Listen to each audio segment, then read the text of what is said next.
Ce livre m'a déjà fait pleurer 2 fois. Coucou! On se retrouve pour ma lecture en cours. En ce moment, je lis Les yeux de Mona, de Thomas Schlesser. C'est un livre qui a été salué par le New York Times, traduit, si je dis pas de bêtises, à peu près dans 60 pays. Un de mes plus grands coups de cœur, je pense. Je suis en train de tomber folle amoureuse de ce livre. C'est l'histoire de Mona qui a une dizaine d'années et qui est en train de perdre la vue. Et avant qu'elle se retrouve complètement dans le noir, son grand-père va décider de lui montrer toutes les plus belles choses de la vie. Il va l'emmener au musée, notamment au Louvre, à Orsay et à Beaubourg, pour lui montrer les plus grandes œuvres des plus grands maîtres. Et au fur et à mesure de la lecture, déjà Mona développe une appétence assez folle pour l'art, et surtout son œil s'affine.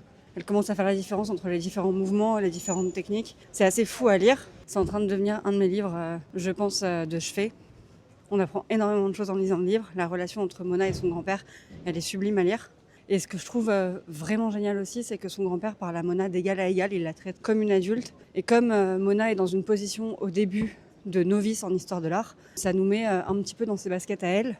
Et les questions qu'elle pose parfois sont des questions que moi, par exemple, en tant que novice en histoire de l'art, je pourrais complètement poser. Je pense que la force du livre, elle est aussi là. C'est que elle prend le lecteur un petit peu par la main et le lecteur se retrouve embarqué dans cette aventure avec Mona. Et on se met complètement à la place de Mona.